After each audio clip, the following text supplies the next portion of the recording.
الحمد لله رب العالمين والعاقبة للمتقين والصلاة والسلام على أشرف الأنبياء والمرسلين وعلى آله الطيبين الطاهرين وأصحابه الهادين المهديين أما بعد فقد قال الله تبارك وتعالى في الكلام المجيد والفرقان الحميد فأعوذ بالله من الشيطان الرجيم بسم الله الرحمن الرحيم إن الله وملائكته يصلون على النبي يا أيها الذين آمنوا صلوا عليه وسلموا تسليما اللهم صل على سيدنا محمد وعلى آل سيدنا محمد وبارك وسلم صلوا عليه صلاة وسلام عليك يا حبيبي يا رسول الله صلی اللہ تعالی علیہ وسلم۔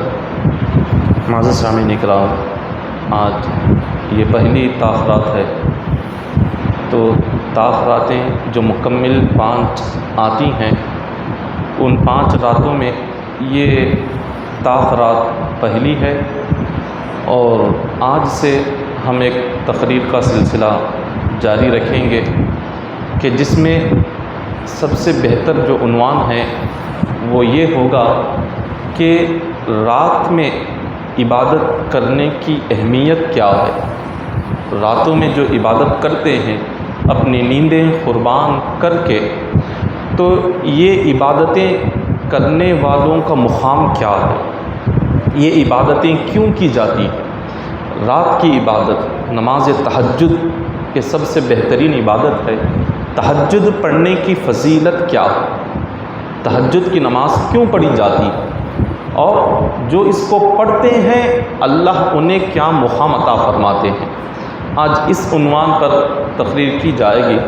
تو یہ جو تاخراتیں آ رہی ہیں، تاخراتوں میں جو جماعت عشاء ہوں گی وہ 9 بجے جماعت عشاء قائم ہوگی، اور 8:30 بجے صرف تاخراتوں میں اذان ہوگی۔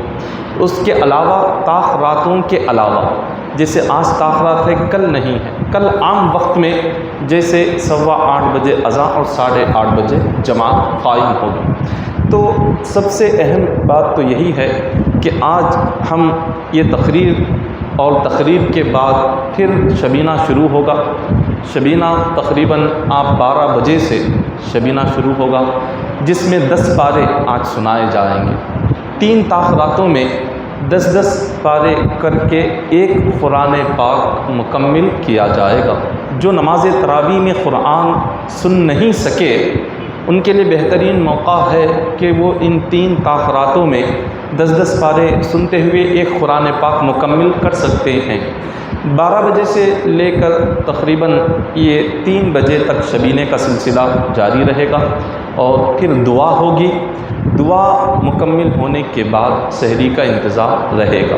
تو لہٰذا آپ کو تقریر میں بھی شرکت کرنا ہے، اور شبینے میں اور دعا میں، ان تینوں میں شامل ہے۔ اب جو اصل عنوان آج کا جو موضوع ہے وہ یہ ہے، رات کی عبادت۔ راتوں میں جو عبادت کرتے ہیں، اٹھ کر نماز تہجد جو پڑھتے ہیں، اس کی اہمیت کیا ہے، اللہ نے اس کو قرآن پاک میں کیا مقام عطا کیا ہے۔ اللہ تبارک و تعالی سورہ زمر اور ارشاد فرماتے ہیں سورہ زمر میں 23ویں پارے میں، وَإِذَا مَسَّ الْإِنسَانَ ضُرٌّ دَعَا رَبَّهُ مُنِيبًا إِلَيْهِ ثُمَّ إِذَا خَوَّلَهُ نِعْمَةً مِّنْهُ نَسِيَ مَا كَانَ يَدْعُو إِلَيْهِ مِن قَبْلُ وَجَعَلَ لِلَّهِ أَندَادًا لِّيُضِلَّ عَن سَبِيلِهِ قُلْ تَمَتَّعْ بِكُفْرِكَ قَلِيلًا إِنَّكَ مِنْ أَصْحَابِ النَّارِ۔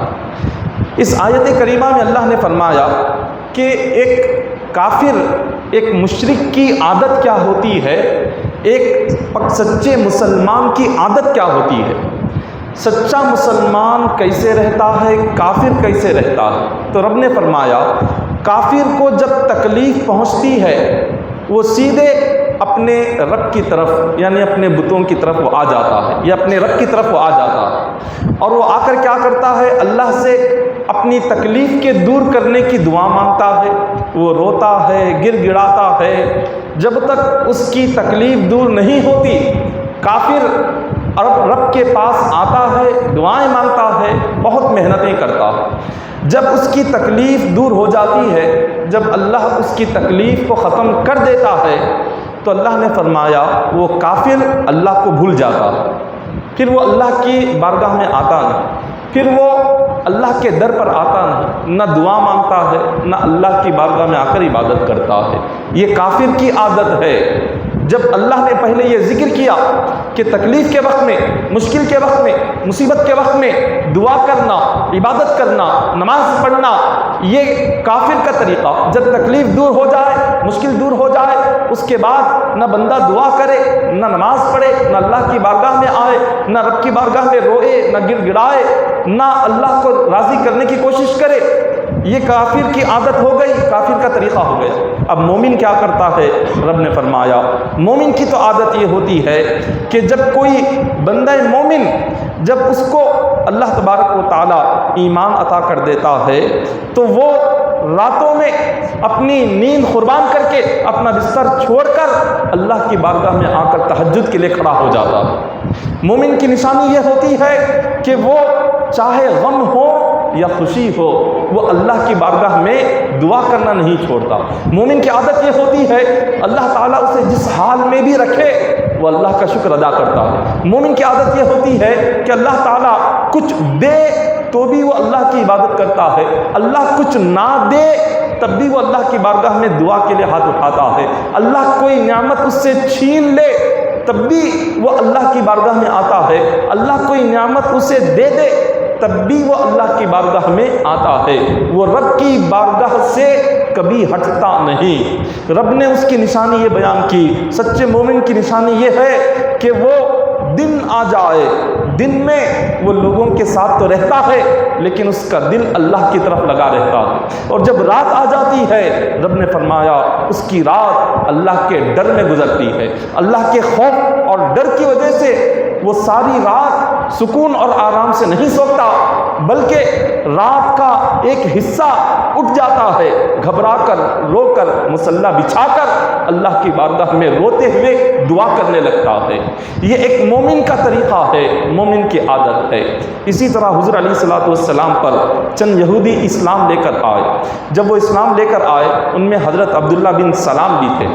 تو یہودی جو اسلام کا سب سے سخت ترین دشمن ہے، ان یہودیوں نے کہا کہ حضور علیہ الصلوۃ والسلام پر وہی لوگ ایمان لاتے ہیں جو ہم میں سب سے زیادہ برے ہیں، اور ایسے ہی لوگ حضور پر ایمان لا رہے ہیں، اور جو ہم میں اچھے ہیں وہ کلمہ نہیں پڑھتے، جو ہم میں اچھے ہیں وہ ایمان نہیں لاتے۔ جب یہودیوں نے یہ بات کہی تو اللہ نے فرمایا لیسوا سواء من اہل الکتاب امۃ قائمۃ یتلون آیات اللہ آناء اللیل وہم یسجدون۔ رب نے فرمایا کہ جو لوگ میرے نبی پر ایمان لائے ہوئے ہیں وہ ایسے لوگ ہیں، ابھی وہ ایمان لانے سے پہلے بھی وہ لوگ راتوں کے وقت میں مصلی بچھا کر اللہ کو راضی کرنے کے لیے تہجد ادا کرتے تھے۔ اسلام لانے سے پہلے جب وہ یہودی تھے اس وقت بھی انہوں نے راتوں کو اللہ کی عبادت میں گزارا، اور جب دن ہوتا تھا دن میں روزہ رکھا کرتے تھے، سجدہ کرتے تھے، رکوع کرتے تھے۔ رب نے فرمایا جس بندے نے سجدہ کرنے کی عادت ڈال لی، جس بندے نے اپنی پیشانی کو زمین پر لگانے کی عادت ڈال لی، راتوں میں اٹھنے کی عادت ڈال لی، اللہ تعالیٰ ان کے چہروں کو نورانی بنا دیتا ہے۔ ان کے چہروں پر ایسی علامت ہوتی ہے، اس علامت سے، اس نشانی سے بندہ پہچان جاتا ہے یہ تہجد پڑھنے والا ہے۔ تہجد پڑھنے والے کے لیے، رات کی عبادت کرنے والوں کے چہروں پر اللہ تعالیٰ ایک عجیب و غریب نشانیاں پیدا کر دیتا ہے۔ عام بندوں کے چہروں پر نہ وہ نشانی ہوتی ہے، نہ عام بندوں کے چہروں پر نہ وہ علامت ہوتی ہے۔ حضرت اسی طرح سے ایک مقام پر بیان کیا گیا کہ آقا علیہ الصلوۃ والسلام کی خدمت میں ایک شخص کا ذکر کیا گیا، کہا کہ حضور ایک بندہ ایسا ہے جو گناہوں میں مبتلا ہوتا، بہت گناہ کرتا ہے، لیکن جیسے ہی رات آ جاتی ہے وہ رات کے وقت میں کبھی تہجد پڑھنا نہیں چھوڑتا، جیسے ہی رات ہو گئی صبح ہوتے ہی چوری کرتا ہے، صبح ہوتی اللہ کی نافرمانی کرتا ہے، گناہ دن بھر گناہ کرتا ہے، رات کے وقت میں اللہ کی عبادت کرتا ہے، رات آتی ہے تو تہجد پڑھتا ہے۔ تو حضور علیہ الصلوۃ والسلام نے فرمایا اس کو اس کے حال پر چھوڑ دو، کیونکہ اس کی تہجد کی عادت اس کی ہر برائی کو ختم کر دے گی۔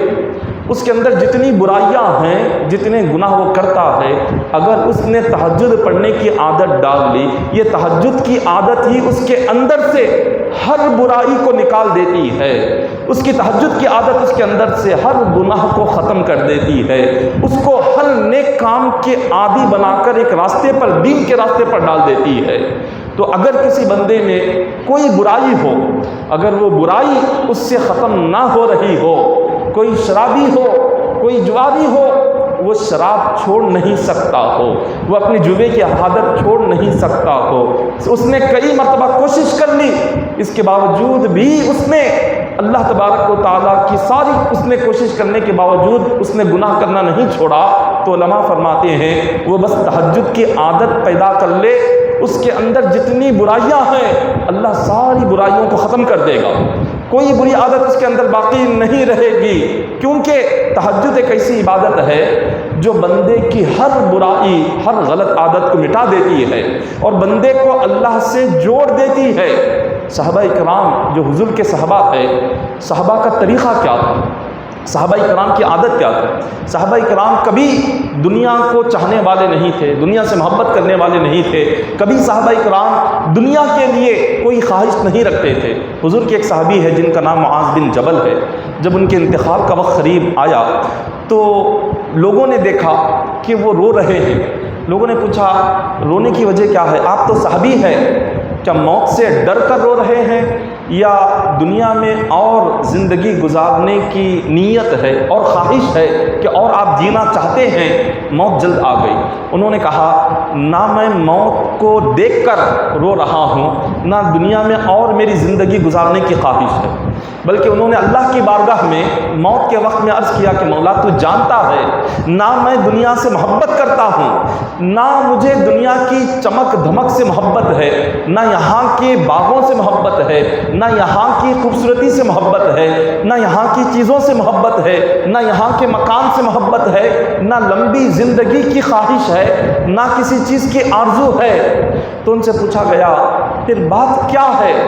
تو وہ فرماتے ہیں کہ مولا مجھے 3 چیزیں دنیا میں بڑی پسند تھی، 3 چیزیں بڑی پسند تھی، وہ 3 چیزیں چھوٹ رہی ہے، اسی کو یاد کر کے اس کے غم میں رو رہا ہوں، 3 چیزوں سے بہت محبت کرتا ہوں اور موت کے وقت میں وہ 3 چیزیں مجھ سے جا رہی ہے، اس کے چھوٹنے کے غم میں آنسو بہا رہا ہوں۔ لوگوں نے پوچھا وہ 3 چیزیں جس کے چھوٹنے کے غم میں رو رہے ہیں وہ کیا ہے؟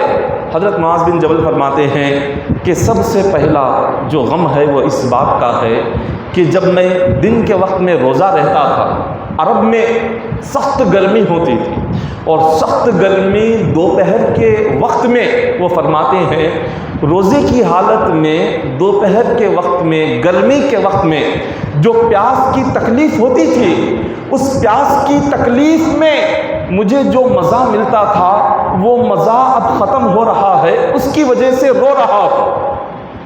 اللہ والوں کو تکلیف میں مزہ آتا ہے، کس تکلیف میں؟ عبادت کی تکلیف میں، بھوک کی تکلیف میں، پیاس کی تکلیف میں، گرمی کی تکلیف میں، حالت روزے میں پیاسے ہیں، پیاس سے تڑپ رہے ہیں اور ریگستان کی تپتی ہوئی صحرا اور تپتی ہوئی ریگستان کی سرزمین اور کڑکتی ہوئی دھوپ اور اس دھوپ کے وقت میں پیاس لگنا، وہ فرماتے ہیں اس پیاس سے عام لوگوں کو تکلیف ہوتی ہوگی مگر اس پیاس سے ہمیں بہت لذت ملتی ہے، اس پیاس میں ہمیں بڑا مزہ آتا ہے، اس پیاس کی وجہ سے ہم لوگ انتظار میں رہتے ہیں کہ کب ہمیں بھوک کی حالت میں، روزے کی حالت میں پیاس لگے گی، کب روزے کی حالت میں ہم تڑپیں گے، کب روزے کی حالت میں ہمارے پیٹ میں بھوک کی تکلیف پیدا ہوگی۔ جتنا تکلیف ہوتی تھی اتنا انہیں لطف اور لذت ملتی تھی، جتنی تکلیف ہوتی تھی اتنا مزہ ملتا تھا، جتنی تکلیف ہوتی تھی اللہ کی محبت اتنی بڑھتی جاتی تھی۔ یہ اللہ والوں کی نشانی ہے اور ہم چونکہ ابھی ایمان میں مکمل نہیں، ہمارا ایمان ابھی مکمل نہیں ہوا، اللہ کی محبت صحیح طریقے سے دل میں نہیں آئی، اسی لیے بھوک کی تکلیف کی وجہ سے ہم روزے کو چھوڑ دیتے ہیں، پیاس کی تکلیف کی وجہ سے ہم روزے کو چھوڑ دیتے ہیں، گرمی کی وجہ سے روزے کو چھوڑ دیتے ہیں، کام کی وجہ سے روزے کو چھوڑ دیتے ہیں۔ کیوں؟ اس لیے کہ ابھی ہمیں وہ لذت معلوم نہیں ہے۔ اللہ کی محبت میں جو لذت ملتی ہے، اللہ کی چاہت میں جو لذت ملتی ہے، عبادتوں کی تکلیف میں جو مزہ آتا ہے، ابھی ہمیں وہ مزہ ہی معلوم نہیں۔ ابھی ہم بہت دور ہیں، ابھی ہم دنیا سے باہر نکلے نہیں، ابھی ہم دنیا کی گندگی میں ہیں۔ یہ دنیا کی گندگی ہمیں بھوک اور پیاس کا ڈر دکھا کر اللہ کی عبادت سے دور کر رہی ہے۔ یہ دنیا کی محبت ہمیں پیاس کی تکلیف دکھا کر روزے سے دور کر رہی ہے۔ حضرت معاذ بن جبل روتے ہیں موت کے وقت میں، عرض کرتے ہیں کہ مولا، سخت دوپہر کے وقت میں حالت روزے میں جو پیاس لگتی تھی، اس پیاس کے وقت میں جو ہمیں مزہ اور جو سکون ملتا تھا، اور وہ سکون ختم ہو رہا ہے، اسی لیے رو رہا ہوں۔ پہلی چیز یہ تھی۔ اور دوسری چیز فرماتے ہیں موت کے وقت میں اس لیے آنسو بہا رہا ہوں کہ اب جب تک زندہ تھا، رات کے وقت میں اٹھ کر میں مصلی بچھا کر تہجد کے لیے کھڑا ہوتا تھا۔ اب موت کے بعد کوئی نماز نہیں ہے، موت کے بعد تو کوئی عبادت نہیں ہے۔ اب اسی چیز کو یاد کر کے میرے دل پر غم ہو رہا ہے۔ میں سوچ رہا ہوں کہ جو تہجد کی جو لذت، جو سکون، جو راحت دل کو ملتا تھا، اب وہ راحت، وہ سکون، وہ لذت مجھے نصیب نہیں ہوگا۔ میں وہ تہجد کا سکون کہاں حاصل کروں گا؟ میں وہ تہجد کی لذت کہاں لوں گا؟ اب وہ چھوٹ رہی ہے۔ اب موت کے بعد وہ پڑھنے کی اجازت نہیں، نماز کی اجازت نہیں، تہجد کی اجازت نہیں، موت کے بعد روزہ رکھنے کی اجازت نہیں، اسی لیے میں رو رہا ہوں۔ اور تیسری چیز یہ فرمائی، ارشاد فرمایا، تیسری چیز کا غم یہ ہے، دنیا میں جب تھا ذکر کے حلقے ہوتے تھے، اللہ کا ذکر ہوتا تھا، نبی کا ذکر ہوتا تھا، اس ذکر کے حلقے میں لوگ جمع ہوتے تھے، عالم دین آتے تھے، میں ان علماء کو دیکھتا تھا، علماء کا مجمع، اللہ کے ذکر میں آنا، وہ ذکر کی محفل، وہ علماء کے چہرے، یہ دیکھنا اتنا پسند تھا کہ اس دیکھنے کو میں اپنا سب کچھ قربان کرنے کو تیار تھا۔ اب موت کے بعد نہ علماء کی زیارت ہوگی، نہ ذکر کے حلقے ملیں گے، نہ علماء کا دیکھنا نصیب ہوگا، نہ روزہ رکھنا نصیب ہوگا، نہ تہجد پڑھنا نصیب ہوگا۔ یہ تین چیزیں میری چھوٹ رہی ہے، اسی کے غم میں میں آنسو بہا رہا ہوں۔ یہ صحابہ کرام کی زندگی ہے، یہ اللہ والوں کا طریقہ رہا ہے۔ اتنا چاہتے تھے اللہ کی عبادت کو، راتوں کی عبادت کو، دن کی عبادت کو۔ حضرت خواجہ حسن بصری رحمۃ اللہ تعالیٰ علیہ اپنے وقت کے بہت بڑے ولی کامل ہیں۔ خواجہ حسن بصری رضی اللہ تعالیٰ عنہ کا زمانہ آج سے 1200 سال پہلے کا زمانہ۔ تو آپ کا جو معاملہ تھا، آپ سے ایک شخص نے آ کر پوچھا کہ سب سے بہترین عبادت کون سی ہے؟ کوئی ایسی عبادت بتاؤ جس سے بندہ اللہ کے قریب ہو جائے، کوئی ایسی عبادت جس سے اللہ سے سب سے زیادہ قریب ہونا ہو تو کیا کرنا چاہیے؟ انہوں نے فرمایا اللہ سے سب سے زیادہ قریب ہونا ہو، بس رات میں اپنی نیند کو چھوڑو، مصلی بچھا کر تہجد پڑھو۔ اس وقت میں اللہ سے بندہ جتنا قریب ہوتا ہے اتنا قریب کسی وقت میں نہیں ہوتا۔ حالت تہجد میں، رات میں جتنا اللہ سے قریب ہوتے ہیں، وہ دوسرا وقت ایسا کوئی نہیں ہے جس میں ہم اللہ سے قریب ہو۔ اور وہ فرماتے ہیں کہ تہجد گزار بندے کے چہرے کو اللہ اتنا نورانی بناتا ہے، اس نورانی چہرے کے لیے تم چاہے جتنی کوشش کر لو، تمہاری کوششوں سے چہرہ نورانی نہیں بنتا، اللہ تعالیٰ تہجد کی برکت سے چہرے کو نورانی بنا دیتا ہے۔ ان سے پوچھا گیا تہجد میں ایسا کیا ہے جس سے اللہ بندے کے چہرے کو نورانی بناتا ہے؟ وہ فرماتے ہیں تنہائی میں جب بندہ اللہ کی بارگاہ میں جب وہ سجدہ کرتا ہے، رکعت باندھتا ہے، کوئی دیکھنے والا نہیں ہوتا، وہ رب سے دعا کرتا ہے، اللہ تعالیٰ اس بندے کی عبادت کو دیکھ کر اتنا خوش ہوتا ہے کہ سر سے پیر تک اپنا نورانی لباس اللہ اسے پہنا دیتا ہے۔ خدا نورانی لباس پہناتا ہے اس بندے کو کہ جس نے اپنی رات کی نیند کو قربان کیا، جس نے اپنے رات کی سکون کو قربان کیا، اپنی راحت کو قربان کیا، نیند چھوڑنے کے بعد جو تکلیف ہوتی ہے اس تکلیف کو برداشت کیا، مصلی پر کھڑا رہا صرف اس لیے کہ اللہ راضی ہو جائے۔ حضرت خواجہ حسن بصری فرماتے ہیں کہ اپنے دلوں کو زندہ کرو، لوگوں نے پوچھا کیا دل بھی مردہ ہوتا ہے؟ فرمایا کہ ہاں دل بھی مردہ ہوتا ہے۔ دل مردہ کب ہوتا ہے؟ جب بندہ حد سے زیادہ گناہ کرنے لگ جائے، حد سے زیادہ جھوٹ بولنے لگ جائے، حد سے زیادہ چغلی کرنے لگ جائے، حد سے زیادہ نماز چھوڑنے لگ جائے، جب اس میں برائیاں پیدا ہونے لگے، ہر قسم کی برائی آنے لگے، تو اس کا دل مردہ ہو جاتا ہے۔ جب اس کے گناہ بڑھ جائے، دل مر گیا۔ اب اس مردہ دل کو زندہ کرنے کے لیے کیا کرنا چاہیے؟ خواجہ حسن بصری فرماتے ہیں اپنے مردہ دلوں کو زندہ کرنا ہو تو رات کے وقت میں جب کوئی دیکھنے والا نہ ہو، تنہا کمرے میں جاؤ، وضو کر کے نماز تہجد کی نیت سے مصلی بچھا کر کھڑے ہو جاؤ۔ اگر تم تنہا نماز تہجد کے لیے دنیا سے کٹ کر اللہ کے لیے کھڑے ہوگے، اللہ تمہارے مردہ دل کو زندہ کرے گا، مردہ دل زندہ ہو جائے گا، ایمان تازہ ہو جائے گا۔ اور پھر آگے فرمایا جو لوگ دنیا میں اللہ کے لیے راتوں میں اٹھتے ہیں اور تہجد پڑھتے ہیں، ذکر کرتے ہیں، قرآن پڑھتے ہیں، اللہ تعالیٰ مرنے کے بعد ان کی قبر کو قرآن کے نور سے روشن کر دیتا ہے۔ جہاں تک نظر جاتی ہے قبر میں، وہاں صرف نور ہی نور ہوتا ہے، روشنی ہی روشنی ہوتی ہے۔ اور وہ لوگ جو دنیا میں راتوں میں اٹھتے تھے، قبر میں جانے کے بعد جب آنکھ کھلے گی وہ حیرت زدہ ہو جائیں گے، فرشتوں سے پوچھیں گے قبر کا اندھیرا کہاں گیا؟ یہ دنیا میں بھی اتنی روشنی نظر نہیں آتی تھی، ہماری قبر میں اتنی روشنی کہاں سے آ گئی اور یہ نور کہاں سے آ گیا؟ فرشتے عرض کریں گے کہ اللہ کے بندوں، تم رات کے اندھیرے میں اللہ کے لیے اٹھتے تھے، آج اللہ نے اسی رات کی عبادت کے صدقے میں تمہاری قبر کو قرآن کے نور سے روشن کر دیا ہے۔ یہ جو نور ہے تمہاری تہجد کا نور ہے، یہ جو نور ہے رات میں جو تم نماز میں قرآن پڑھتے تھے تمہارے قرآن کا نور ہے۔ وہ لوگ جب یہ دیکھیں گے تو خواہش کریں گے کاش اور زیادہ ہم عبادت کرتے تو کتنا اچھا ہوتا، آرزو کریں گے۔ ہر بندے کو موت کے بعد ایک بات کا افسوس ہوتا ہے، حضور نے فرمایا حدیث پاک میں ہے موت کے بعد جتنا بھی نیک کیوں نہ ہو اس بندے کو افسوس اس ایک بات کا رہتا ہے۔ صحابہ نے پوچھا کیا؟ تو حضور نے فرمایا کہ اس بندے نے جتنا وقت دنیا میں اللہ کی عبادت چھوڑ کر جو دنیا داری میں وقت لگایا، اس کو افسوس ہوتا ہے کہ کاش وہ وقت بھی اللہ کی عبادت میں اس نے کیوں نہیں لگایا۔ اگر کوئی شخص اپنی پیدائش سے لے کر موت تک بھی سجدے میں رہے، جس دن وہ پیدا ہوا اس دن سے لے کر موت کے دن تک بھی وہ سجدے میں رہا، اس نے سجدے سے سر نہیں اٹھایا، وہ بندہ بھی قیامت کے دن افسوس کرے گا، کہے گا کہ مولا میں اور عبادت کر لیتا تو اور اچھا ہوتا۔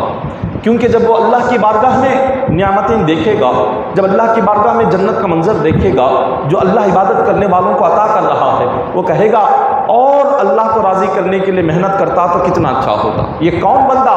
حضور فرماتے ہیں جس نے اپنی پیدائش سے لے کر موت تک اللہ کی عبادت کے لیے سجدے میں سر رکھا، ایک لمحہ بھی سجدے سے سر نہیں اٹھایا، وہ بندہ بھی افسوس کرے گا کہ میں نے اور زیادہ عبادت کیوں نہیں کی۔ تو سوچو آج ہماری زندگیاں کہ جو کہ عبادت سے بالکل خالی ہے، نماز روزے سے بالکل خالی ہے، اللہ کی اطاعت اور ذکر سے بالکل خالی ہے، ایسی زندگیاں جب موت کے بعد ہم دیکھیں گے تو کتنا خود پر افسوس کریں گے، کتنا خود پر غم کریں گے، کتنا اپنے آپ کو کوسیں گے کہ ہم نے کیسی چیزوں میں اپنی زندگی لگا دی۔ بزرگان دین فرماتے ہیں زندگی انسان کے لیے سب سے قیمتی ایک خزانہ ہے، اس کو غنیمت جان۔ اللہ نے جب تک دی ہے اللہ کا شکر ادا کرو، اور جو وقت ملا، جو دن ملے، جتنے سال ملے، اللہ کا شکر ادا کر کے اس وقت کو، ان سالوں کو، ان مہینوں کو اللہ کو راضی کرنے میں لگاؤ، عبادت اور اطاعت میں لگاؤ، تہجد میں لگاؤ، قرآن کی تلاوت میں لگاؤ، کیونکہ انسان کی چند سالہ زندگی کے بعد قبر میں آنے والی یہی تمام چیزیں ہیں۔ اس کے علاوہ اور بندے کے لیے کیا ہے جو قبر میں کام آئے گا؟ اس کی زندگی کی محنتیں، کوششیں، مشقتیں، جو کچھ وہ کرتا تھا وہ تو سانس ختم ہوتی یہیں پر ختم ہو جاتی ہیں۔ ساتھ آنے والی کیا چیز ہے؟ ساتھ آنے والے اس کے اعمال، اس کی نیکیاں، اس کی اچھائیاں، عبادتیں، اس کے علاوہ اور کچھ نہیں۔ اسی طرح حضرت ایک جلیل القدر تابعی ہے محمد قیس، فرماتے ہیں کہ جب کوئی بندہ رات کو عبادت کے لیے کھڑا ہوتا ہے، رات کے وقت میں اٹھ کر اس نے تہجد کی نیت باندھی، قرآن پڑھنا شروع کر دیا، سورہ فاتحہ پڑھ رہا ہے، تو فرماتے ہیں اس کی قرات سننے کے لیے فرشتے آسمان سے اترتے ہیں۔ کہاں اترتے ہیں؟ وہ اپنے گھر میں جس کمرے میں کھڑے ہو کر وہ تہجد پڑھ رہا ہے، اس کی قرات سننے کے لیے فرشتے گھر کے کمرے میں آ کر اترتے ہیں۔ اور جتنی مخلوق ہے، ہوا میں رہنے والی مخلوق، اللہ نے ہوا میں رہنے والی 1000 قسم کی مخلوق پیدا کی جو ہمیں نظر نہیں آتی۔ ہوا میں جتنی رہنے والی مخلوق ہے جو نظر نہیں آتی، وہ ساری مخلوق بھی اس کی قرات کو سننے کے لیے اس کے گھر میں آ جاتی ہے۔ اس کی قرات کو سننے کے لیے فرشتے گھر میں آتے ہیں، ساری ہوا کی مخلوق گھر میں آتی ہے۔ یہ تو بندے کا مقام تہجد کا ہوا۔ دنیاوی لحاظ سے اللہ نے اس رات کی عبادت میں ایسی نعمتیں رکھی ہے۔ حضرت عطا الخراسانی فرماتے ہیں کہ جب بندہ رات میں عبادت کرنے کی عادت ڈالتا ہے، تہجد پڑھنے کی، قرآن پڑھنے کی، نماز پڑھنے کی عادت ڈالتا ہے، اللہ اس کے جسم کو مضبوط بناتا ہے۔ اللہ جسم میں غیبی طاقت اللہ کی پیدا ہوتی ہے۔ اس کے جو جتنے جوڑ ہیں، اس کے جسم کے جوڑ جتنے ہیں، اللہ اس کو مضبوط کرتا ہے، جسمانی طاقت قوت بڑھتی ہے۔ اور یہ پھر آگے فرمایا اللہ اس کے دل کو اپنے نور سے بھر دیتا ہے، اور اس تہجد پڑھنے والے کی آنکھوں کو بھی اللہ اپنے نور سے بھر دیتا ہے، اور جسم کا ایک ایک حصہ اس میں غیبی طاقت اور قوت آ جاتی ہے۔ وہ کھائے یا نہ کھائے لیکن اس کے جسم میں ہمیشہ طاقت رہتی ہے۔ وہ کچھ کرے یا نہ کرے، اللہ اس کے جسم کو ہمیشہ صحت مند تندرست بناتا ہے، اللہ اس کے جسم کو بیماریوں سے محفوظ کرتا ہے۔ رات کی جو عبادت ہے، نماز تہجد جو ہے، حضور نے فرمایا اس کے ذریعے سے تمہاری ساری بیماریاں ختم ہو جاتی ہیں۔ بیماریاں جس قسم کی بھی ہو، اگر تہجد کی پابندی ہو، اگر رات کی نماز کی پابندی ہو، اس کی برکت سے خالق کائنات اس بندے کے لیے ساری بیماریاں ختم فرما دیتے ہیں، کوئی بیماری باقی نہیں رہتی۔ پھر آگے فرمایا جو بندہ، یہ حضرت عطا الخراسانی فرماتے ہیں، بہت بڑے عالم دین محدث ہے، وہ فرماتے ہیں جب کوئی تہجد پڑھ کر تھوڑی دیر سو کر پھر اس کے بعد فجر کو اٹھتا ہے، صبح کرتا ہے، اللہ اس کو صبح سے لے کر شام تک اس کے دل میں خوشی عطا فرماتا ہے۔ جتنا بھی غم کیوں نہ ہو، اگر اس نے تہجد کے ساتھ اپنی فجر کی، صبح کی، اللہ تعالیٰ غیبی طریقے سے اس کے دل میں خوشی پیدا کر دیتا ہے۔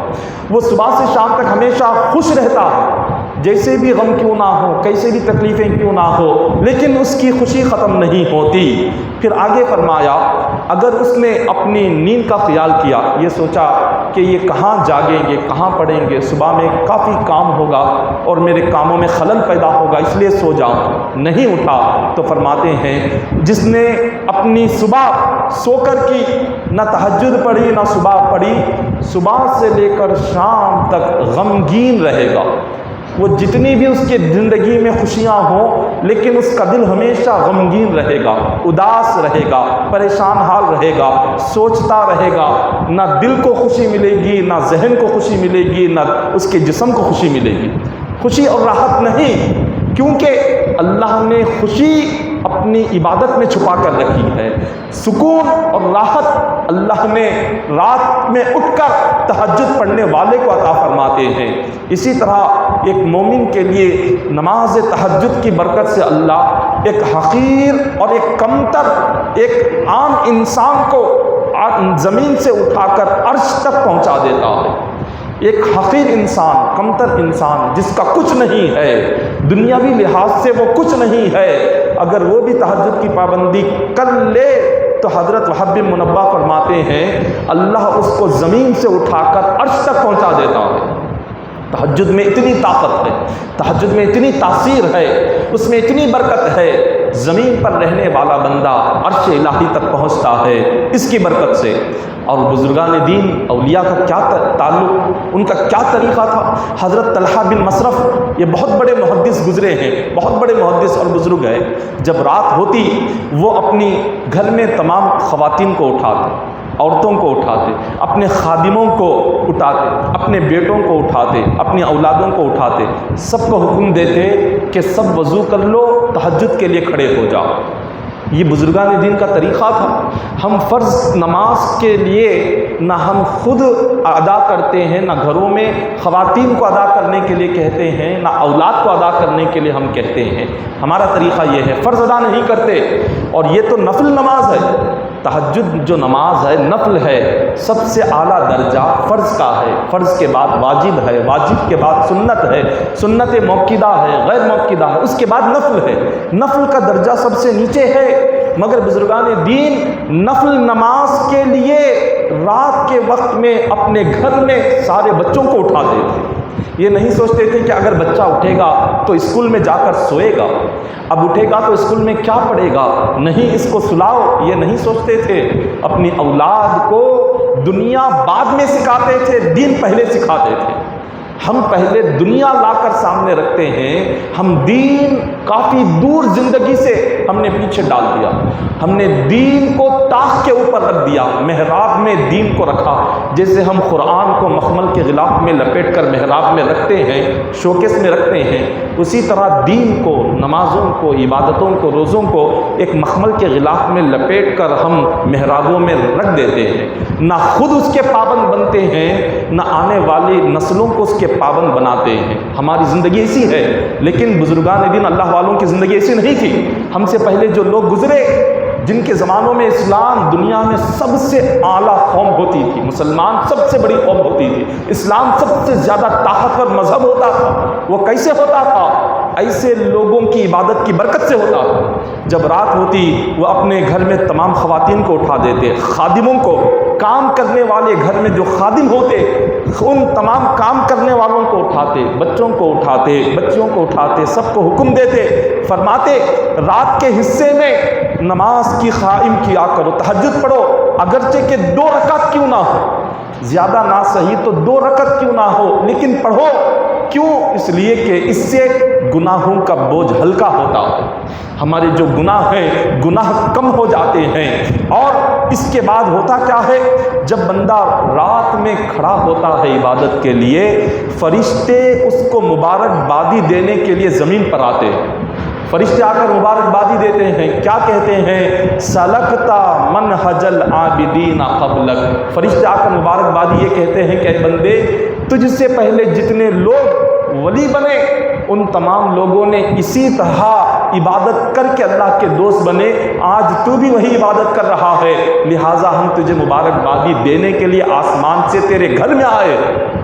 فرشتے مبارکبادی دینے کے لیے گھر پر آتے ہیں، تو اندازہ لگائیں اس بندے کا کیا مقام ہوگا، اس کا رتبہ کیا ہوگا۔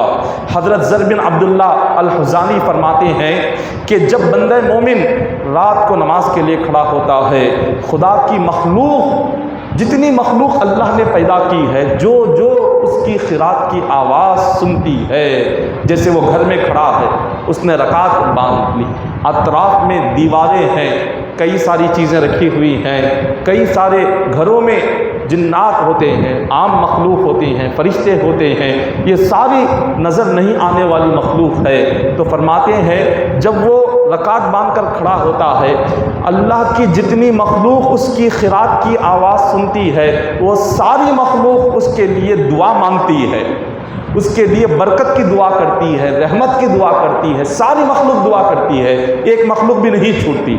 اور پھر اس کے بعد کیا ہوتا ہے، فرشتے اور جنات، ہوا میں رہنے والی مخلوق اس کے پیچھے نماز پڑھتے ہیں، اس بندے کے ساتھ فرشتے آ کر کھڑے ہو جاتے ہیں۔ وہ سمجھتا ہے میں تنہا کھڑے ہو کر نماز پڑھ رہا ہوں، میری نماز تہجد میں کوئی دوسرا نہیں ہے، مگر فرماتے ہیں نہیں، جب وہ نماز کے لیے کھڑا ہوتا ہے، فرشتے اس کے ساتھ آ کر کھڑے ہو جاتے ہیں، اس کے ساتھ جنات آ کر کھڑے ہو جاتے ہیں، اس کے ساتھ غیبی مخلوق آ کر کھڑی ہو جاتی ہے، ہوا کی مخلوق آ کر کھڑی ہو جاتی ہے۔ اس بندے کو پتہ نہیں ہوتا کہ اس کے ساتھ کتنے لوگ تہجد میں آ کر کھڑے ہوئے ہیں۔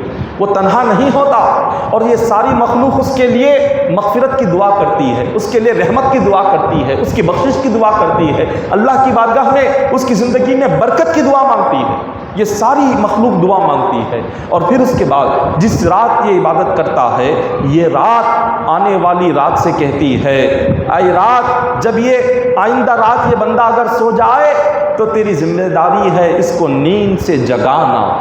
آج کی رات یہ آنے والی رات سے کہتی ہے، آج کی رات کہتی ہے کہ اس بندے نے آج کی رات میری عبادت میں گزارا، آج کی رات اللہ کو یاد کرتے ہوئے گزارا، لہٰذا آئندہ رات اگر یہ سو جائے تو تیری ذمہ داری ہے اس کو نیند سے جگانا، جگا کر اللہ کی بارگاہ میں بھیجنا۔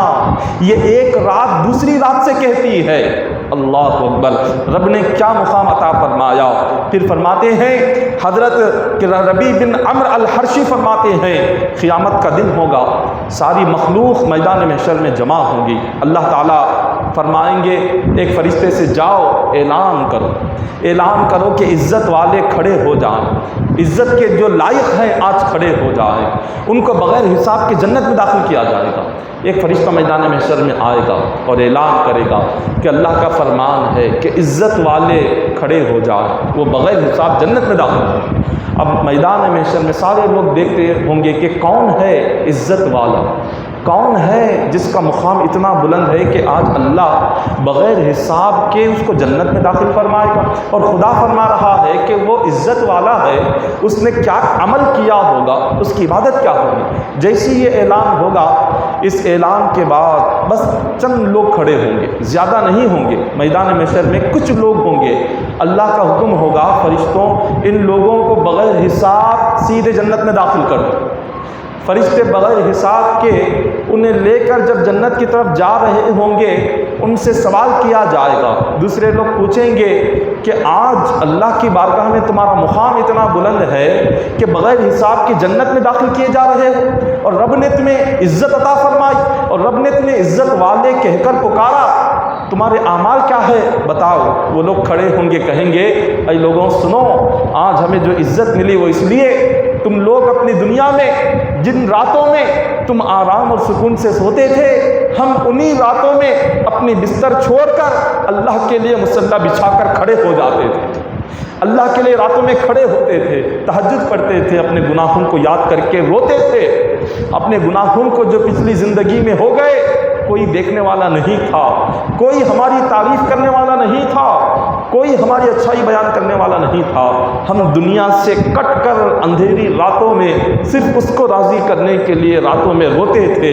اٹھتے تھے، گر گراتے تھے، اس اللہ کو ہماری راتوں میں اٹھ کر کھڑا ہونا اتنا پسند آ گیا کہ آج اس رب نے ہمیں بغیر حساب کے جنت میں داخل فرما دیا۔ حضور فرماتے ہیں یہ لوگ زیادہ نہیں ہوں گے، بہت کم لوگ ہوں گے جو قیامت کے دن جنت میں داخل کیے جائیں گے۔ اس لیے کہ آج آپ غور کریں، دن کی عبادتیں کرنا ہی ہم سے نہیں ہوتا، رات کی کیا عبادت کریں؟ دن میں جو وقت ملتا ہے، خالی وقت ہو، کوئی کام نہ ہو، گھر میں بیٹھے ہوں، اذان کی آواز آ رہی ہو، ہم کیا کرتے ہیں؟ اذان کی آواز سنیں گے، وقت نماز کا ہو رہا ہے دیکھیں گے، سکون سے گھروں میں یا بیٹھ کر اپنا وقت گھنٹوں برباد کریں گے، 5 منٹ کے لیے اٹھ کر وضو کر کے نماز کو نہیں جائیں۔ آج ہمارے دل پتھر سے زیادہ سخت ہو گئے، اللہ کی آواز آ رہی ہے، رب بلا رہا ہے، حیا علی الصلاۃ، آؤ نماز کی طرف، حیا علی الفلاح، آؤ کامیابی کی طرف، کامیابی کی طرف آؤ۔ کامیابی کے لیے کیا کیا نہیں کرتا آج انسان، دنیا میں کامیاب ہونے کے لیے کیا نہیں کرتے، کامیاب ہونے کے لیے محنتیں صبح سے شام تک، کوششیں، کیا کیا چیزیں نہیں ہوتی۔ رب فرماتا ہے تمہاری کامیابی تم کہاں ڈھونڈ رہے ہو، تمہاری کامیابی میں نے سجدے میں رکھا ہے، تمہاری کامیابی میں نے قیام میں رکھا ہے، تمہاری کامیابی میں نے رکوع میں رکھا ہے، تمہاری کامیابی میں نے سلام میں رکھا ہے، تمہاری کامیابی میں نے قاعدے میں رکھا ہے، تمہاری کامیابی میں نے اپنی عبادت میں چھپا کر رکھی ہے، اور تم میری عبادت چھوڑ کر جا رہے ہو، اور تم میری عبادت کو چھوڑ کر کامیابی تلاش کرو گے تو اب اس کے بعد بندہ چاہے زندگی بھر مارا پھرے، اس کو کامیابی مل نہیں سکتی۔ کامیابی کے لیے رب نے 5 وقت ہمارے لیے اعلان رکھا ہے۔ ہم جب دن کی عبادت کے لیے اس کی بارگاہ میں حاضر نہیں ہوتے تو رات کے وقت میں کیا عبادت کریں گے؟ خالی وقت میں نماز کو جانے کے لیے دل راضی نہیں ہوتا تو رات کے وقت میں نیند چھوڑ کر تہجد پڑھنا یہ کہاں سے ہوگا؟ دن کے وقت میں ہی نماز کے لیے آنا پہاڑ اٹھانے کے برابر ہوتا ہے، تو رات کی نماز کیا پڑھیں گے؟ تہجد کیا ادا کریں گے؟ کیا قرآن سنیں گے؟ آج ہمارا یہ حال ہے، نہ نماز سے محبت ہے نہ روزے سے محبت ہے، دنیاوی تھوڑی تکلیف آ گئی ساری عبادت چھوڑنے کو تیار ہے۔ وہی اگر دنیا کے لیے دین کی تھوڑی تکلیف برداشت نہیں کریں گے، اگر جہاں دنیا کا تھوڑا سا فائدہ ملے اس تھوڑے سے فائدے کے لیے بھوکے رہنے کو تیار، پیاسے رہنے کو تیار، اوور ٹائم کے نام پر آج 18 گھنٹے کام کرتے ہیں، اوور ٹائم کے نام پر آگ کے سامنے جو بڑے پلانٹس ہوتے ہیں آگ کے سامنے کھڑے ہو کر پاور پلانٹ کے پاس 18 گھنٹے کام کر کے اپنا پسینہ بہائیں گے، جان کی پرواہ نہیں ہوگی، لیکن اللہ کی بارگاہ میں 8 منٹ آ کر کھڑا ہونا یہ ہمارے لیے اتنا بڑا ہوتا ہے کہ جیسے کہ کوئی ہمارے جسم سے روح نکال رہا ہو، اتنی تکلیف ہوتی ہے اللہ کی بارگاہ میں آ کر کھڑے ہونے کے لیے۔ حضرت فضیل بن عیاض رحمۃ اللہ تعالیٰ علیہ بہت بڑے ولی کامل ہیں، کیسے کیسے اللہ والے گزرے، ان کی زندگیاں کیا تھی پہلے۔ ایک وقت ایسا آیا کہ ایک وقت ان کے دلوں پر ایسی بات اثر کر گئی کہ ساری زندگی ہی بدل گئی۔ حضرت فضیل بن عیاض بہت بڑے ڈاکو تھے، بہت بڑے ڈاکو تھے، سامان جو بھی قافلہ جاتا قافلے کو لوٹتے، سامان لوٹتے، ان کے مال کو جمع کرتے۔ ایک دن آپ نے قافلے کو لوٹا، سامان لوٹا، ساری مال و دولت جمع کی، اچانک سے ایک قرآن کی آواز ان کے کان میں پڑی، ایک آیت آئی، الم یأن للذین آمنوا ان تخشع قلوبہم لذکر اللہ۔ اللہ نے فرمایا کیا ابھی وہ وقت نہیں آیا کہ تمہارے دل اللہ کے ڈر سے کانپ جائے؟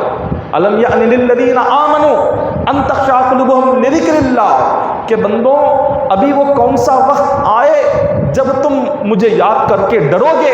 کیا میرے ڈرنے کا وقت نہیں آیا؟ کیا مجھ سے توبہ کرنے کا وقت یہ نہیں آیا؟ کیا جہنم کو یاد کرنے کا وقت نہیں آیا؟ کیا اپنی مغفرت و بخشش مانگنے کا وقت نہیں آیا؟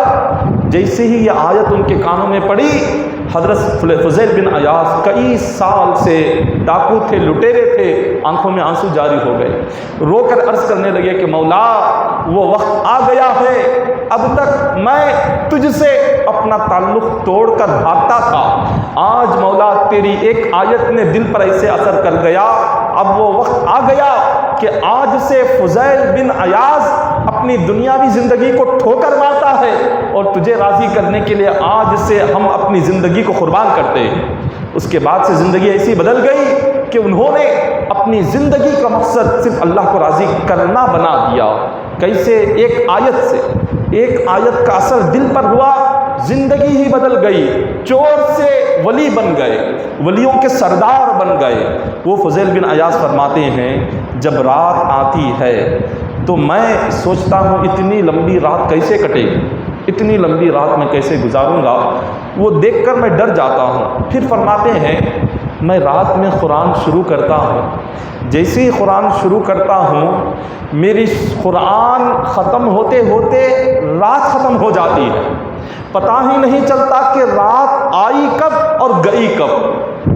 حضرت فضیل بن عیاض کا یہ حال تھا، رات کب آ رہی ہے جا رہی ہے پتہ ہی نہیں، جیسے ہی قرآن شروع کر دیا کتنے گھنٹے گزرے، کتنے لمحے گزرے، کون آئے کون گئے، فجر کا وقت کب آیا کچھ معلوم نہیں ہوتا۔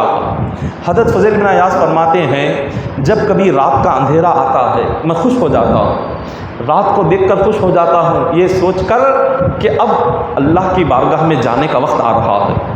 ان کے لیے رمضان کی راتوں میں ہی وہ عبادت نہیں کرتے تھے، ان کے لیے ہر رات شب قدر ہوتی تھی، ان کی ہر رات شب معراج ہوتی تھی، ان کی ہر رات شب برات ہوتی تھی۔ سال کے 365 راتیں ساری رات بس اللہ کے لیے مصلی پر کھڑے ہو کر گزارتے تھے۔ فضیل بن عیاض فرماتے ہیں جیسی ہی رات آتی ہے دل کو خوشی ہو جاتی ہے، کیونکہ اب تنہائی میں اللہ کی بارگاہ میں رونے کا موقع ملے گا، اپنے گناہوں کی معافی مانگنے کا موقع ملے گا، تہجد کا موقع ملے گا۔ فرماتے ہیں جیسی ہی رات ختم ہوتی ہے، سورج کی روشنی جب آتی ہے، میرا دل غمگین ہو جاتا ہے، میں بہت غمگین ہوتا ہوں، سوچتا ہوں کہ یہ رات جاتی کیوں ہے، یہ دن آتا کیوں ہے۔ وہ کہتے ہیں اگر ایسے ہی ساری زندگی رات ہی رہتی تو کتنا اچھا ہوتا، ساری زندگی رات ہی رہتی، ہم اللہ کی بارگاہ میں ہاتھ اٹھائے رہتے، روتے رہتے، گڑ گڑاتے رہتے، تہجد ادا کرتے رہتے، ایسے ہی زندگی گزر جاتی، دن نہ ہی آتا تو اچھا ہوتا۔ دن آیا کیوں؟ وہ یہ دن آنے پر غمگین ہوتے تھے، ہم رات آنے پر غمگین ہوتے ہیں، سوچتے ہیں رات کب جائے گی، دن کب آئے گا، رات کب ختم ہوگی، کب ہم دنیا داری کے لیے نکلیں گے، کب ہم دنیا کے لیے کچھ کرنے کے لیے نکلیں گے۔ آج ہماری یہ سوچ ہے، اللہ والوں کا ایسا طریقہ نہیں تھا۔ حضرت علی بن بکار فرماتے ہیں کہ 40 سال سے مجھے ایک چیز نے غم میں ڈالا ہوا، ایک چیز سے 40 سال سے میں غم میں ہوں، تکلیف میں ہوں۔ لوگوں نے پوچھا وہ کیا چیز ہے جس نے 40 سال سے آپ کو غم میں ڈالا ہوا ہے، تکلیف میں ڈالا ہوا ہے؟ وہ فرماتے ہیں وہ چیز یہ ہے، جب کبھی بھی سورج نکلتا ہے، سورج کی روشنی کو دیکھ کر میں غمگین ہو جاتا ہوں، میں سوچتا ہوں کہ یہ سورج نکلتا ہی کیوں ہے، یہ راتیں ختم ہوتی کیوں ہیں، کاش یہ راتیں ایسی ہی رہ جاتی، ہم ایسے ہی عبادت کرتے رہتے، ہم ایسے ہی اللہ کی بارگاہ میں روتے گڑ گڑاتے رہتے تو کتنا اچھا ہوتا۔ رات جانے کا جب وقت آتا، اللہ والے روتے تھے، کہتے تھے کہ مولا اس رات کو کیوں تو واپس لے رہا ہے۔ من طلب العلا سہر اللیالی، ایک روایت میں ایک شعر ہے، شاعر کہتا ہے جس کسی بندے کو اگر بلند درجہ حاصل کرنا ہو اللہ سے، اللہ کی بارگاہ میں جس کسی کو بلند درجہ حاصل کرنا ہو، اس کو راتوں میں جاگنا ضروری ہے، بغیر نیند قربان کیے کوئی اللہ کا دوست نہیں بن سکتا، بغیر اپنے رات کا سکون اور راحت چھوڑے ہوئے کوئی اللہ کی بارگاہ میں قریب جا نہیں سکتا، کوئی اللہ تبارک و تعالیٰ کا ولی نہیں بن سکتا جب تک ہم تکلیف نہیں اٹھائیں گے، بھوک کی تکلیف، پیاس کی تکلیف، نیند قربان کرنے کی تکلیف، اپنا راحت، اپنا سکون، اپنا وقت، ان چیزوں کو جب تک بندہ مومن اپنی زندگی سے ہٹا نہیں دیتا، اس کو کبھی زندگی میں نہ سکون مل سکتا ہے، نہ راحت مل سکتی ہے، نہ اس کو خوشی مل سکتی ہے۔ ایک روایت میں آتا ہے کہ حضرت ابو الشعثاء جابرین زید رحمۃ اللہ تعالیٰ علیہ، بہت بڑے مفسر ہے، وہ فرماتے ہیں کہ وہ رو رہے تھے، ایک شخص آئے اور ان سے پوچھا کہ آپ کیوں رو رہے ہو؟ تو یہ فرماتے ہیں کہ میں اس لیے رو رہا ہوں کہ رات جب آتی ہے تو دل بھر کر عبادت ہی نہیں ہوتی، بہت ادھوری عبادت ہو جاتی ہے۔ میں چاہتا ہوں کہ دل بھر کر عبادت کروں، مگر میرے لیے رات اتنی چھوٹی ہو جاتی ہے کہ دل بھر کر عبادت کرنا ہی نہیں ہوتا، تیزی سے ختم ہو جاتی ہے، اور میں روتا ہوں کہ مولا تو نے رات اتنی چھوٹی کیوں بنائی کہ میری عبادت ختم ہی نہیں ہوتی، میری عبادت سے تسلی نہیں ہوتی، خوشی نہیں ملتی۔ پھر ایک شخص جو فرماتے ہیں اللہ والوں کو رات اتنی پسند تھی، اتنی پسند تھی کہ رات کا ایک ایک لمحہ وہ جتنا ہو سکے تہجد میں، نفل نمازوں میں، قرآن پاک کی تلاوت میں، ذکر میں لگاتے تھے، کیونکہ انہیں پتہ تھا کہ اسی وقت میں اللہ کو راضی کرنا ہے، اللہ کو راضی کرنے کا جو وقت ہے وہ رات کا ہی ہے، اور جب ہم اس رات کے وقت میں جتنا زیادہ ہم اپنی نیند اور راحت اور سکون کو قربان کریں گے، اللہ اتنا راضی ہوگا۔ اب یہ ہر ایک کو توفیق نصیب نہیں ہوتی، ہر ایک کو نماز تہجد پڑھنے کی توفیق نہیں ہوتی، ہر ایک کو راتوں میں اٹھنے کی توفیق نہیں ہوتی، اس کے لیے چند کام بندے کو کرنا پڑتا ہے، جب وہ چند کام کرتا ہے تو اس کے صدقے میں اللہ اسے رات میں اٹھنے کی توفیق عطا فرماتا ہے۔ وہ کام کیا ہے؟ جس کسی بندے کو رات میں اگر اٹھنا ہے، تہجد پڑھنے کی عادت اگر اس کو ڈالنی ہے، اگر اس کو یہ اس نے یہ نیت کر لی کہ مجھے ہر دن نماز تہجد پڑھنا ہے، تو فرمایا سب سے پہلا کام یہ کرنا ہے اپنے کھانے میں کمی کرنا۔ کھانے میں کمی اگر آئے گی تو اس بندے کو تہجد پڑھنے کی توفیق نصیب ہوگی۔ جو کوئی بھی بندہ بھر پیٹ کھا کر تہجد نہیں پڑھ سکتا، کیونکہ جتنا وہ زیادہ کھائے گا، اس کا کھانا جتنا زیادہ ہوگا، اس کی عبادتوں میں اتنی سستی پیدا ہوگی، عبادتیں اتنی کم ہو جائے گی۔ بزرگان دین فرماتے ہیں کم کھانے میں اللہ نے ایسی رحمت اور برکت رکھی ہے، اگر بندہ اس کو جان لے کم کھانے میں کتنی برکت ہے، وہ زندگی بھر کبھی پیٹ بھر کر نہیں کھائے گا۔ پیٹ بھر کر کھانے میں جو تکلیف ہے، اگر وہ بندہ جان لے، وہ ساری زندگی بس اپنے کو کم کھانے کی عادت بنائے گا، کبھی پیٹ بھر کر نہیں کھائے گا۔ اب وہ کیا ہے؟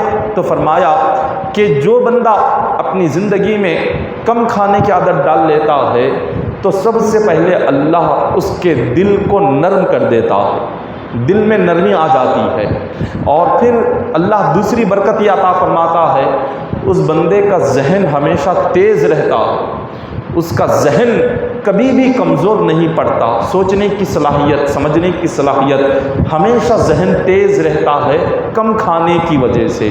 اور تیسری جو نعمت اللہ کی نصیب ہوتی ہے، جو کم کھانے کی عادت بنا لے اس کی طبیعت میں عاجزی آتی ہے، کبھی اس کی طبیعت میں فخر اور غرور نہیں آتا، کبھی اس کی طبیعت میں تکبر نہیں آتا۔ زیادہ حد سے زیادہ کھا لے، غرور بھی آئے گا، فخر بھی آئے گا، تکبر بھی آئے گا۔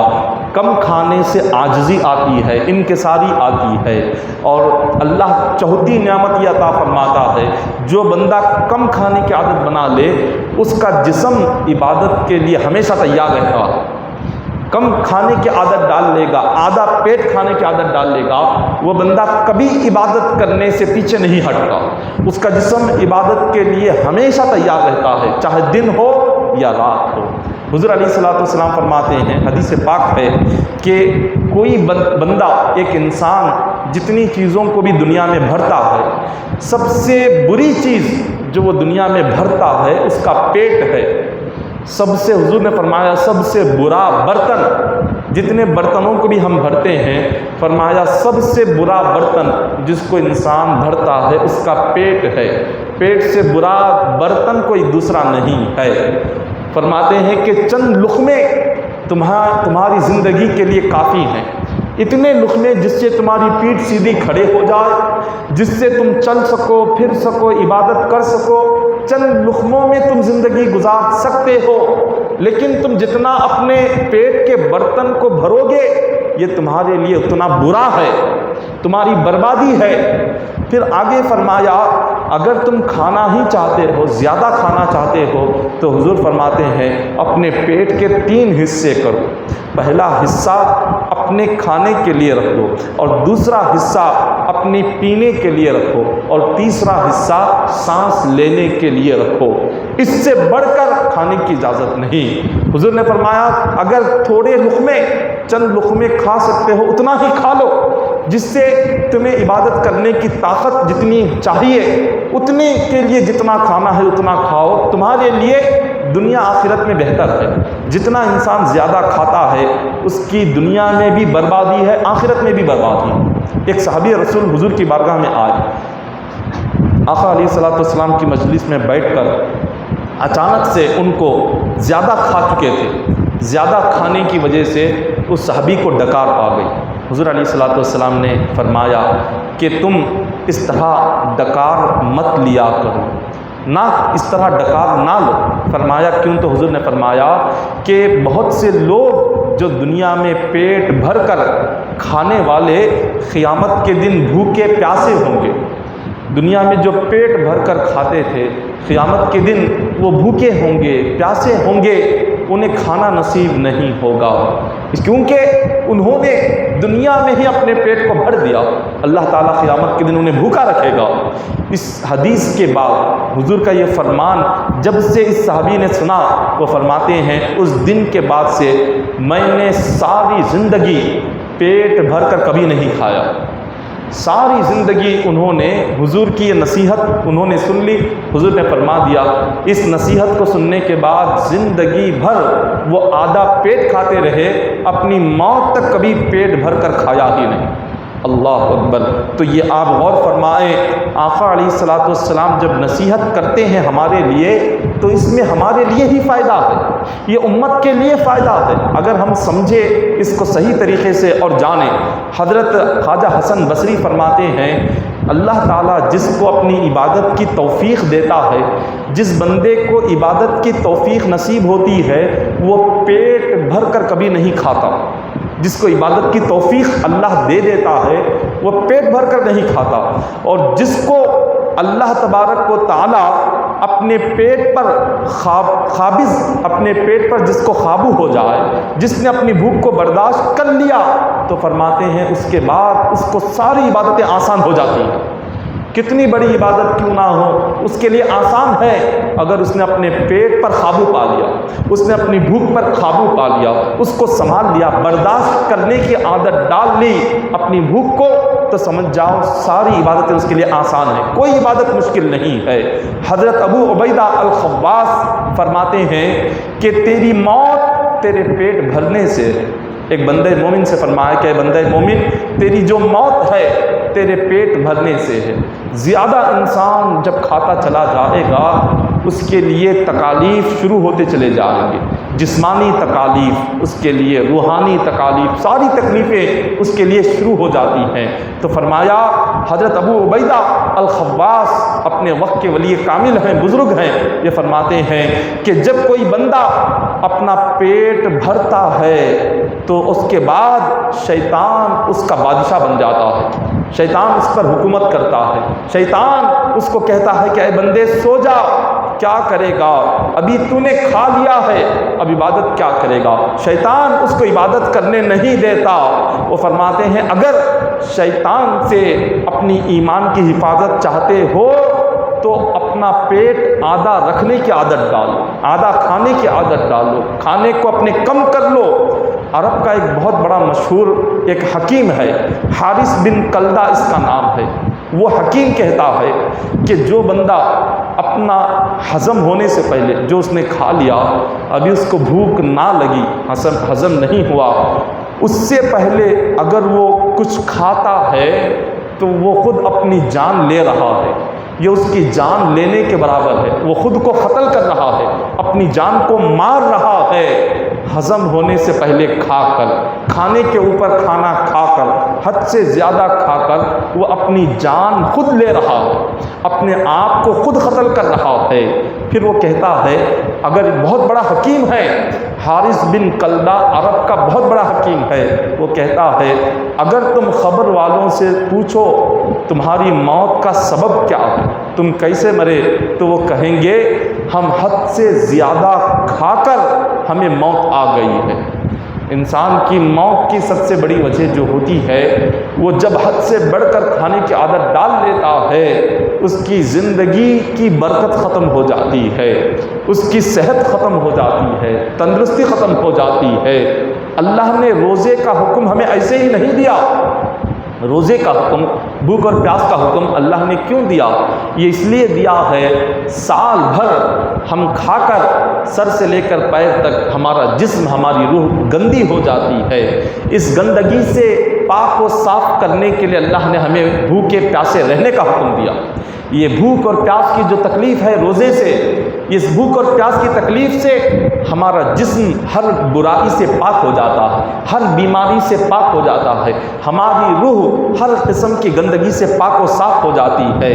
امام شافعی فرماتے ہیں میں نے 16 سال میں ایک مرتبہ بھی پیٹ بھر کر کھانا نہیں کھایا. 16 سال, کتنی زندگی, اتنی بڑی زندگی گزاری.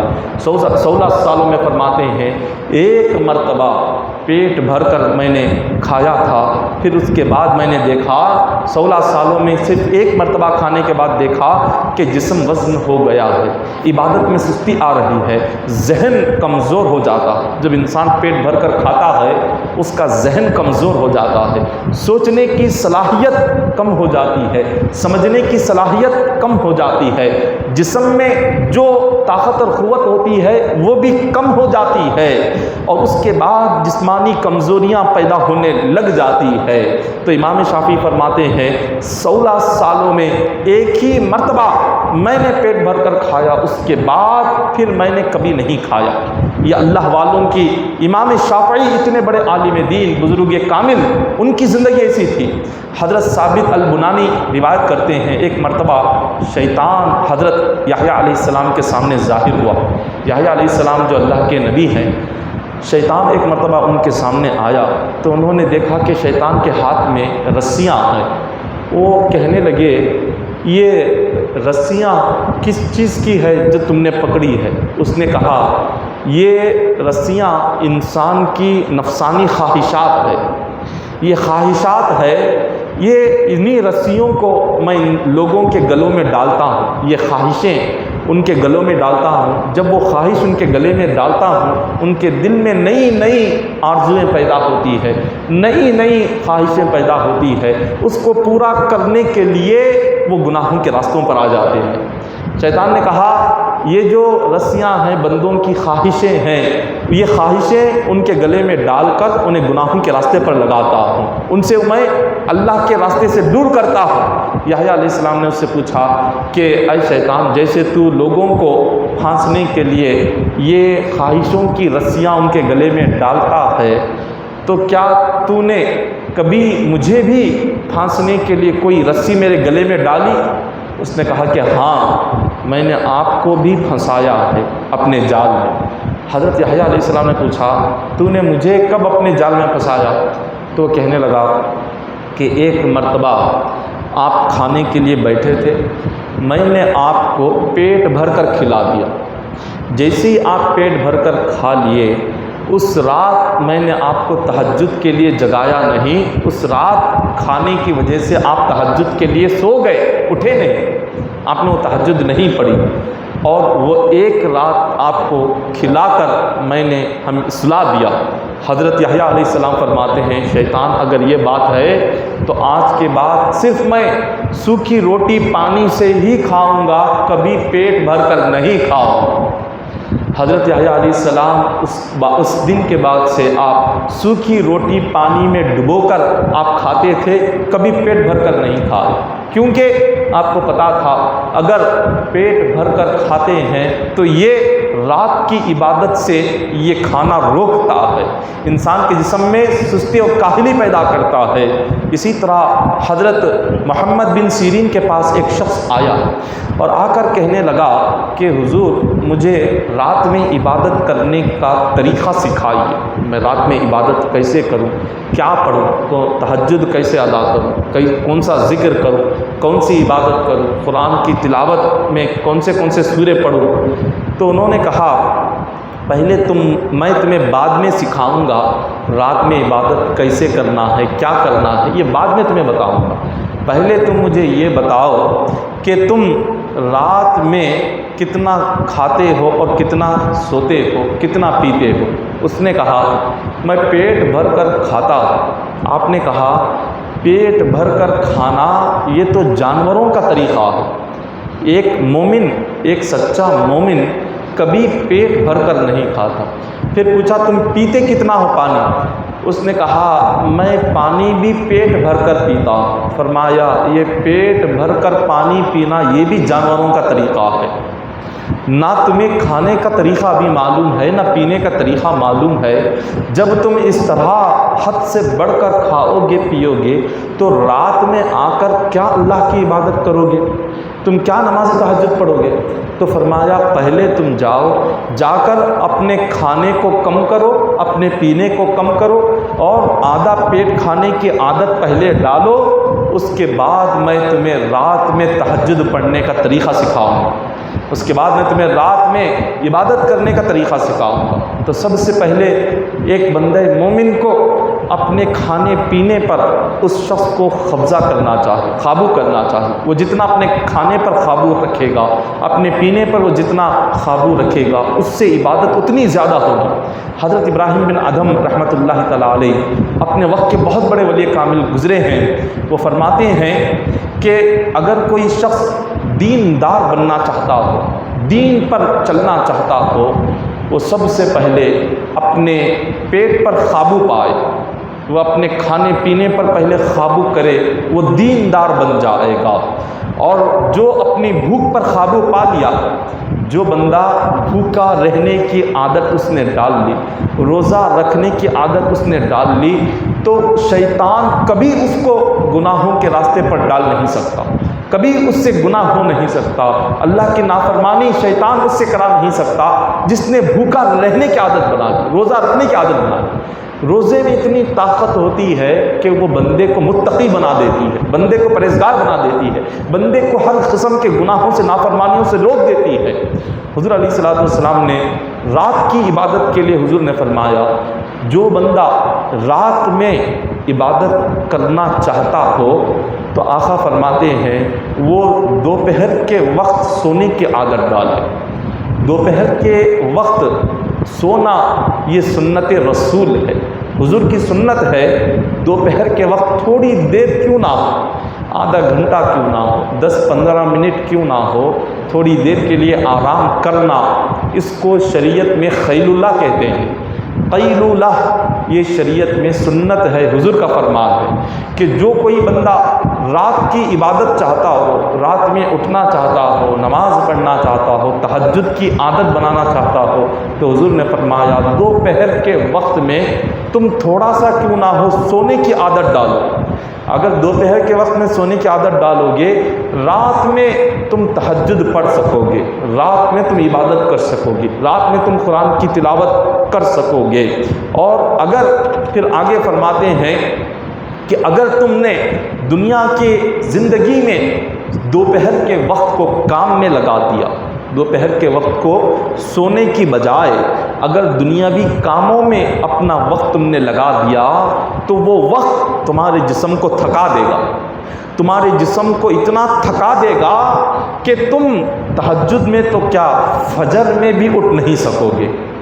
جو دوپہر کا وقت ہوتا ہے یہ آدھا گھنٹہ کیوں نہ ہو، ظہر کے بعد، ظہر سے لے کر 2 بجے سے لے کر 4 بجے کے درمیان یہ جو وقت ہوتا ہے، اس وقت میں ایک 20 منٹ صحیح، آدھا گھنٹہ صحیح، 1 گھنٹہ جتنا بھی کیوں نہ ہو، اگر اس وقت میں تھوڑا سا بھی آرام کر لیں گے تو اس کے بعد ہمیں فجر کے لیے اٹھنے میں تکلیف نہیں ہوگی، تہجد میں اٹھنے کے لیے تکلیف نہیں ہوگی، رات میں قرآن کی تلاوت کے لیے اٹھنے کے لیے تکلیف نہیں ہوگی۔ اگر اس وقت کو بھی ہم نے کام میں لگا دیا، دنیاوی مصروفیت میں لگا دیا، دنیاوی مشغولیت میں لگا دیا، یہ وقت انسان کے جسم کو اتنا تھکا دیتا ہے کہ اس کے بعد وہ بندہ نہ فجر کو اٹھ سکتا ہے نہ تہجد کو اٹھ سکتا ہے۔ یہ وقت تھوڑا سا کیوں نہ ہو، حضور نے فرمایا اس وقت میں آرام کیا کرو، اس وقت میں تھوڑی دیر سو جایا کرو۔ پھر حضور فرماتے ہیں کہ اگر جس بندے کو تہجد پڑھنا، اگر جس کی خواہش ہو، جو بندہ تہجد پڑھنے کی عادت اب بنانا چاہتا ہو، وہ دن کے وقت میں گناہ نہ کرے، دن کے وقت میں گناہ نہ کرے، کیونکہ جب کوئی گناہ کرتا ہے یہ گناہ کی عادت اللہ سے بندے کو توڑ دیتی ہے۔ اللہ اور بندے کے درمیان جو رشتہ ہوتا ہے، جو تعلق ہوتا ہے، گناہ کی وجہ سے وہ رشتہ ٹوٹ جاتا ہے، نافرمانی کی وجہ سے وہ تعلق ٹوٹ جاتا ہے۔ اور جب اللہ سے تعلق ٹوٹتا ہے تو بندہ کوئی عبادت نہیں کر سکتا، بندہ کوئی نیکی کر نہیں سکتا، اس کے بعد وہ گناہوں کے راستے پر چلا جاتا ہے۔ تو فرمایا رات میں اللہ کے سامنے کھڑا ہونا ہے تو دن کے وقت میں اس کی نافرمانی نہ کرو، دن کے وقت میں گناہ نہ کرو، وہ رات میں تمہیں اپنی بارگاہ میں کھڑے ہونے کے لیے اٹھائے گا۔ وہ رات میں تمہیں اپنی سامنے کھڑے ہونے دے گا اگر تم نے دن میں اس کی نافرمانی نہ کی ہو۔ حضرت خواجہ سفیان ثوری رحمۃ اللہ تعالی علیہ فرماتے ہیں کہ 15 دن مسلسل انہوں نے رات میں اٹھنے کی کوشش کی، تہجد پڑھنے کی کوشش کی، مگر اٹھ نہیں سکے۔ ایک دن نہیں، 15 دن ایسے ہی ہوا۔ وہ روزہ رکھنا چاہتے، 15 دن تک مسلسل انہیں روزہ رکھنے کی توفیق ہی نہیں ہوئی۔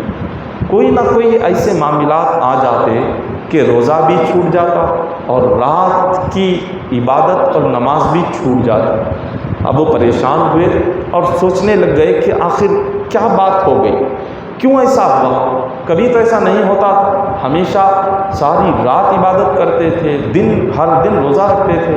وہ فرماتے ہیں کہ مجھے غور کرنے پر پتہ چلا کہ مجھ سے ایک گناہ ہوا، اس ایک گناہ کی وجہ سے اللہ نے 15 دن تک انہیں نماز پڑھنے کی توفیق عطا نہیں فرما، 15 دن تک تہجد پڑھنے کی توفیق عطا نہیں کی، 15 دن تک روزہ رکھنے کی توفیق عطا نہیں کی۔ اللہ نے 15 دن تک انہیں عبادتوں سے محروم رکھا، دور رکھا۔ ان سے پوچھا گیا کہ بتائیے وہ کون سا گناہ تھا؟ وہ فرماتے ہیں میرا گناہ یہ تھا، میں نے ایک دن ایک شخص کو دیکھا، وہ رو رہا تھا، یعنی اللہ کی بارگاہ میں ہاتھ اٹھا کر دعا مانگتے ہوئے، اپنے گناہوں کی مغفرت اور بخشش مانگتے ہوئے وہ رو رہا تھا، اس کی آنکھوں سے آنسو جاری تھے۔ حضرت یہ سفیان ثوری فرماتے ہیں میں نے اس کو دیکھ کر اپنے دل میں یہ خیال کیا کہ یہ اللہ کو راضی کرنے کے لیے نہیں رو رہا، یہ لوگوں کو دکھانے کے لیے رو رہا ہے، یہ دکھاوا کر رہا ہے، یہ دکھاوا کر کر لوگوں کو دکھانا چاہتا ہے، اس لیے رو رہا ہے، اللہ کو راضی کرنے کے لیے نہیں رو رہا۔ جیسے ہی دل میں یہ خیال آیا، اللہ کو اتنا ناپسند گزرا کہ 15 دن تک انہیں تہجد کی نماز کو اٹھنے کی توفیق نہیں۔ وہ اٹھنا چاہتے تھے مگر اٹھ نہیں پا رہے تھے، وہ روزہ رکھنا چاہتے تھے مگر روزہ رکھ نہیں پا رہے تھے، صرف ایک چھوٹے سے گناہ کی وجہ سے۔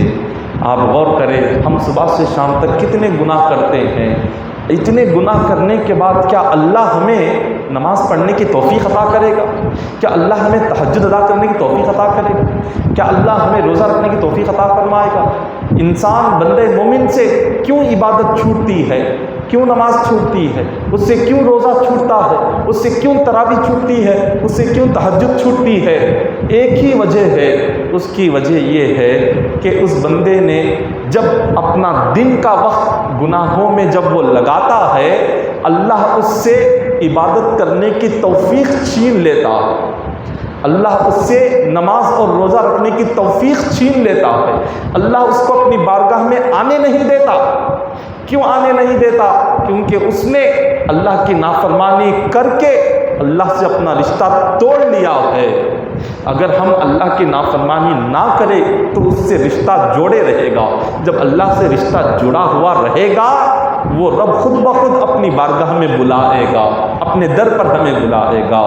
اسی طرح حضرت فضیل بن عیاض فرماتے ہیں، حضرت فضیل بن عیاض فرماتے ہیں اگر تمہیں نماز پڑھنے کی توفیق نہیں ہو رہی ہے، اگر رات میں تمہیں نماز پڑھنے کی توفیق نہیں ہو رہی ہے، تہجد پڑھنے کی توفیق نہیں مل رہی ہے، دن میں روزہ رکھنے کی توفیق نہیں ہو رہی ہے، تو سمجھ جاؤ اللہ تم سے ناراض ہے، اللہ ناراض ہو گیا اور اللہ نے تمہیں اپنی رحمت سے دور کر دیا، اللہ نے تمہیں اپنے در سے دور کر دیا۔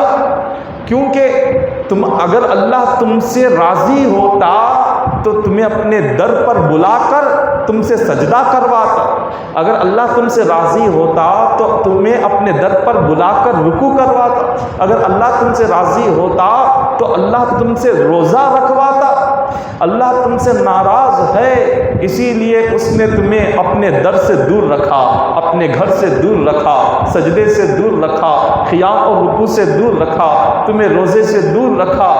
اور پھر آگے فرمایا اگر تم نے، اللہ نے ایسا کیوں کیا، اللہ نے تمہیں اپنی عبادت سے کیوں دور رکھا، کیوں ناراض ہوا؟ فرماتے ہیں اس لیے کہ تم نے سر سے پیر تک خود کو گناہوں میں جکڑ رکھا ہے، تم نے اپنے پیروں کو گناہوں کی زنجیروں سے باندھ دیا، اپنے ہاتھوں کو گناہوں کی زنجیروں سے باندھ دیا، خود کو گناہوں میں تم نے لگائے رکھا۔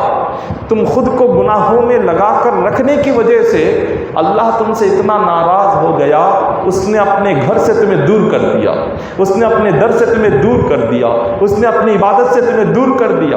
جب تک عبادت کے پابند اگر بننا چاہتے ہیں، سب سے پہلے گناہوں کو چھوڑے، جھوٹ بولنا چھوڑے، چغلی کرنا چھوڑے اور اللہ کی نافرمانی کرنا چھوڑے، اپنے دلوں کو پاک رکھیں، دلوں سے ہر گندگی کو نکالیں، آنکھوں سے ہر گندگی کو نکالیں، کانوں سے ہر گندگی کو نکالیں، اپنی زبان کو صاف رکھیں۔ جب خود عبادت کے پابند بنیں گے، اللہ راضی ہوگا تو اللہ روزے کی بھی توفیق عطا کرے گا، اللہ تہجد کی بھی توفیق عطا کرے گا، اللہ ہر نیک کام کرنے کی توفیق عطا کرے گا۔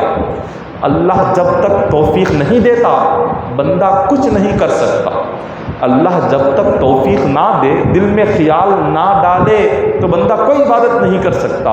اسی طرح ایک روایت میں آتا ہے کہ ہمارا ایک بزرگ ہے جن کا نام کرز بن وبرہ الحارثی ہے، ان کو لوگوں نے دیکھا، حضرت ابن وبرہ الحارثی کو دیکھا، یہ بہت بڑے اپنے وقت کے ولی کامل گزرے، بہت بڑے کامل ولی تھے۔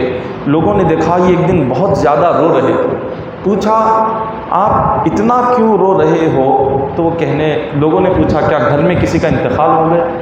انتقال ہونے پر کوئی جتنا روتا تھا وہ اتنا رو رہے تھے۔ تو لوگوں نے پوچھا کیا کوئی انتقال ہو گیا؟ تو فرماتے ہیں کہ نہیں، کوئی انتقال نہیں ہوا۔ لوگوں نے پوچھا کیا آپ کو کوئی تکلیف ہے، کوئی پریشانی ہے، کوئی مصیبت ہے؟ انہوں نے کہا نہیں، کوئی پریشانی مصیبت نہیں۔ تو پوچھا اتنا کیوں رو رہے ہیں؟ آپ کے رونے کو دیکھ کر تو لگتا ہے جیسے بہت بڑی آفت کوئی آ گئی، کوئی بہت بڑی بلا آ گئی، یا کوئی گھر میں انتقال کر گیا، ایسے لگ رہا ہے آپ کے رونے کو دیکھ کر۔ انہوں نے فرمایا کہ لوگوں، میں اس لیے رو رہا ہوں کہ آج رات میں نے نماز تہجد نہیں پڑھی، میری تہجد کی نماز قضا ہونے کی وجہ سے میں رو رہا ہوں۔ میری تہجد آج چلے گئی، نہیں ادا کر سکا، نہیں اٹھ سکا، بس وہ تہجد کی نہ پڑھنے کی وجہ سے میں اتنا رو رہا ہوں۔ جو بزرگان دین اپنی تہجد چھوڑنے پر اتنا روتے تھے، اتنا روتے تھے، دیکھنے والوں کو لگتا تھا جیسے کسی کا انتقال ہو گیا۔ ایک تہجد چھوڑنے پر اتنا رو رہے ہیں تو سوچو دل میں کتنی محبت تھی نماز سے، کتنی محبت تھی اللہ کی عبادت سے۔ تہجد چھوٹنے پر رو رہے ہیں۔ آج ہم فرض نماز چھوٹنے پر نہیں روتے، وہ نفل نماز ہے تہجد، نفل چھوٹنے پر اتنا رو رہے ہیں۔ تو آج تو ہماری زندگی کی ساری فرض نمازیں چھوٹ جاتی ہے، ساری فرض، واجب، سنت، نفل ساری کی ساری چھوٹ جاتی ہیں، لیکن کبھی ہماری آنکھوں سے ایک آنسو کا خطرہ نہیں گرتا، کبھی ایک آنسو کا خطرہ نہیں آتا، ایک نماز کے چھوٹنے پر کبھی آنسو نہیں گرتے۔ اولیاء اللہ اگر کسی کی ایک جماعت بھی چلی جاتی، ایک نماز کی جماعت چھوٹ جاتی، تو اولیاء اللہ 40 دن تک روتے تھے اور کہتے تھے کہ آج ہماری نماز کی جماعت چھوٹ گئی ہے، یہ کیسا غم، یہ کیسی مصیبت ہم پر آ گئی، یہ ہم نے کیا کر دیا، یہ کیا ہم نے کر دیا کہ ایک جماعت ہم نے چھوڑی۔ 40 دن روتے تھے۔ آج ہماری 40 دن کی نمازیں چلی جاتی ہے، لیکن ایک آنسو کا خطرہ نہیں گرتا، کیونکہ نماز سے کوئی لگاؤ ہی نہیں، اللہ کی عبادت سے کسی قسم سے کوئی محبت ہی نہیں، کوئی تعلق ہی نہیں، نہ اللہ سے تعلق، نہ اللہ کی عبادت سے، نہ نیک اعمال سے، کچھ نہیں ہے۔ ہم مسلمان تو ہیں، صرف اور صرف نام کے مسلمان رہ گئے ہیں۔ اسی لیے آگے فرماتے ہیں حضرت امام غزالی، بہت بڑے صوفی ہیں امام غزالی، وہ فرماتے ہیں کہ جب کوئی شخص گناہ کرتا ہے تو دل سخت ہو جاتا ہے، جب دل سخت ہو جاتا ہے تو بندہ کوئی عبادت اور نیک کام کر نہیں سکتا، کوئی عبادت، کوئی نیکی اس سے ہو نہیں سکتی اگر اس کا دل سخت ہو جائے۔ پھر آگے فرماتے ہیں جو چیزیں بندے کو عبادت سے روکتی ہیں، جو چیزیں بندے کو تہجد سے روکتی ہیں، ان میں سب سے پہلا جو گناہ ہے حرام کا لقمہ کھانا، حرام غذا۔ اگر ایک لقمہ حلق کے نیچے اتر گیا، اس کے بعد بندہ نہ نماز پڑھ سکتا ہے، نہ روزہ رکھ سکتا ہے، نہ تہجد پڑھ سکتا ہے، نہ رات کی عبادت کر سکتا ہے، نہ دن کی عبادت کر سکتا ہے۔ حرام کا ایک لقمہ، جوے بازی سے کمایا ہوا ایک لقمہ، سود سے کمایا ہوا ایک لقمہ اگر حلق کے نیچے اتر گیا، اللہ تعالیٰ 40 دن تک اس کی نماز قبول نہیں کرتا، اللہ تعالیٰ 40 دن تک اس کا روزہ قبول نہیں کرتا۔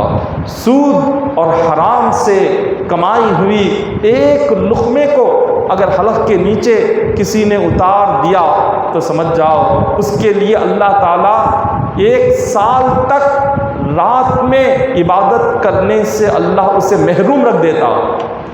1 سال تک وہ رات میں عبادت کے لیے اٹھ نہیں سکتا، وہ جتنی بھی کوشش کر لے، کیونکہ حرام لقمہ اس کے حلق کے نیچے اتر گیا۔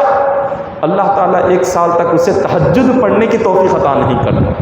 پھر فرمایا کہ جو بندہ اپنی نظریں نہیں بچاتا، نگاہوں سے گناہ کرتا ہے، آنکھوں سے گناہ کرتا ہے، آنکھوں سے بے حیائی کو دیکھتا ہے، آنکھوں سے بے شرمی کو دیکھتا ہے، آنکھوں سے غیر محرم عورتوں کو وہ دیکھتا ہے، تو اللہ اسے قرآن پڑھنے کی توفیق چھین لیتا ہے۔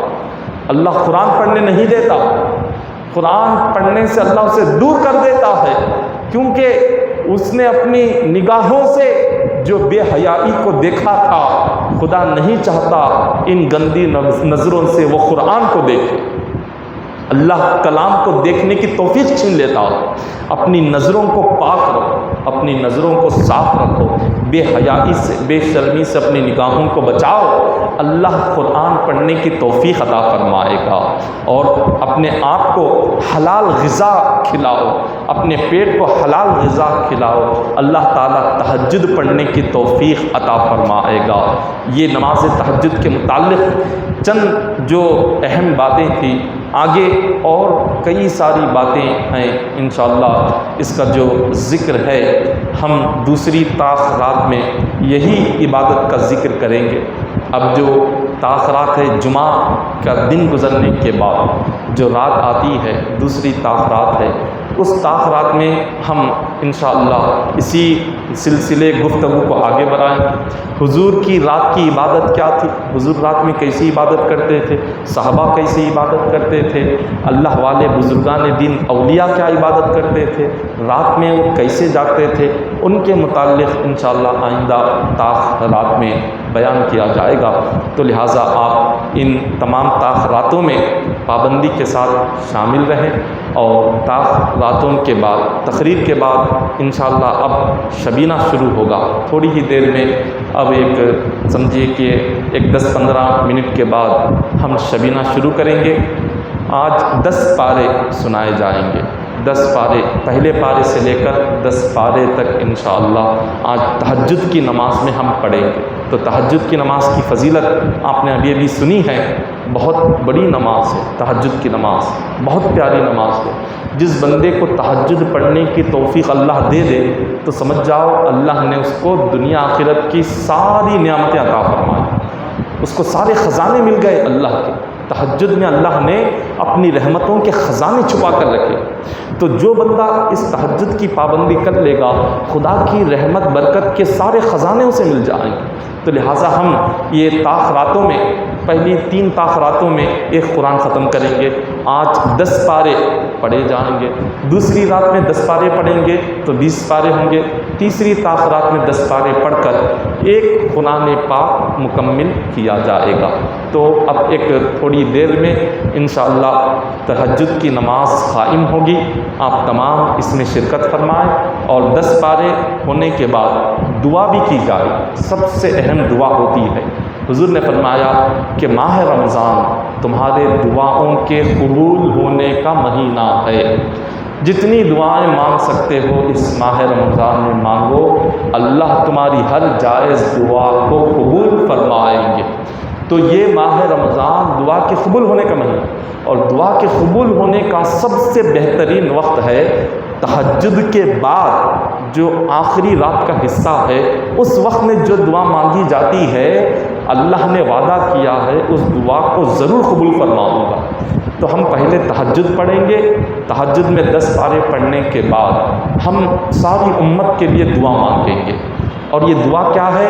ہماری محنت کی مزدوری ہے کہ ہم اللہ کی بارگاہ میں یہ کہتے ہیں کہ مولا ہم نے ساری رات جو محنت کی، اس محنت کی مزدوری میں ہماری دعائیں قبول کر، ہم جو مانگ رہے ہیں ہمیں عطا فرما۔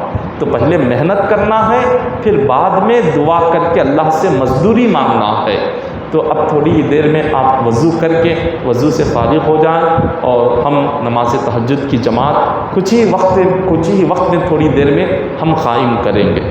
دعا ہے کہ اللہ تبارک و تعالی ہم تمام کو مکمل تاخراتوں میں جاگ کر عبادت کرنے کی توفیق عطا فرمائے۔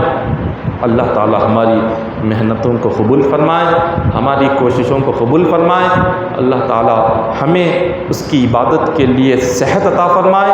مولا ہمیں طاقت و قوت عطا فرمائے کہ ہم ماہ رمضان کی ساری راتیں جاگ کر اس کی عبادت میں لگائیں، اور ہم تمام کی ان عبادتوں کا تہجد کا بہتر سے بہتر بدلہ اللہ دنیا و آخرت میں عطا فرمائے۔ آمین۔ وآخر دعوانا ان الحمد للہ رب العالمین۔